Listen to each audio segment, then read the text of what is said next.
রুশ president Vladimir পুতিনকে ইউক্রেনে হামলা থেকে বিরত রাখতে মস্কোকে বোমা হামলার হুমকি দিয়েছিলেন মার্কিন প্রেসিডেন্ট ডোনাল্ড ট্রাম্প। একইভাবে তাইওয়ান ইস্যুতে বেইজিংয়ে বোমা হামলারও হুমকি দিয়েছিলেন ট্রাম্প। 2024 সালে নির্বাচিত তহবিল সংগ্রহের অনুষ্ঠানে অনুদানদাতাদের এ কথা বলেছিলেন ট্রাম্প নিজেই। সম্প্রতি ওই আলাপচারিতার একটি অডিও প্রকাশিত হয়েছে। মার্কিন গণমাধ্যম সিএনএন এর প্রতিবেদনে জানানো হয়েছে, ফাঁস হওয়া ওই অডিওতে ট্রাম্পকে বলতে শোনা গেছে, আমি পুতিনকে বলেছিলাম সে যদি ইউক্রেনে হামলা বন্ধ না করে তাহলে আমি মস্কোয় বোমা ফেলবো। আমি তাকে বলেছিলাম এছাড়া আমার আর কোনো উপায় থাকবে না।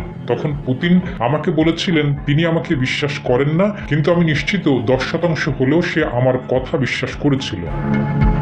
ট্রাম্প দাবি করেন তিনি চীনের প্রেসিডেন্ট শি জিনপিংকেও একই ধরনের হুমকি দিয়েছিলেন। ট্রাম্প বলেন, শি যদি তাইওয়ানে হামলা চালান জবাবে যুক্তরাষ্ট্র বেইজিংয়ে বোমা ফেলবে বলে তিনি জানিয়েছিলেন।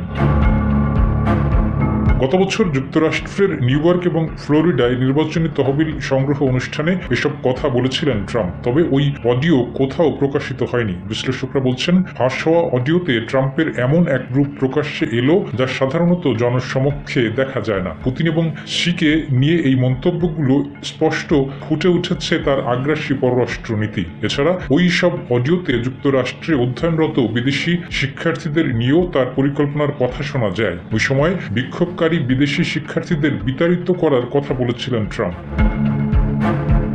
ফাঁস অডিও থেকে জানা যায় এসব বিক্ষোভকারী শিক্ষার্থীদের কেউ কেউ ভবিষ্যতে যুক্তরাষ্ট্রের নেতৃত্বে আসতে পারে বলে উদ্বেগ প্রকাশ করেন এক দাতা। তাকে আশ্বস্ত করে ট্রাম্প বলেন, আপনারা আমাকে জয়ী করলে এসব আন্দোলনকে 25 থেকে 30 বছর পিছিয়ে দেওয়া হবে। তারা বড় ভুল করেছে, তাদের দেশ থেকে বের করে দিলেই সব ঠিক হয়ে যাবে।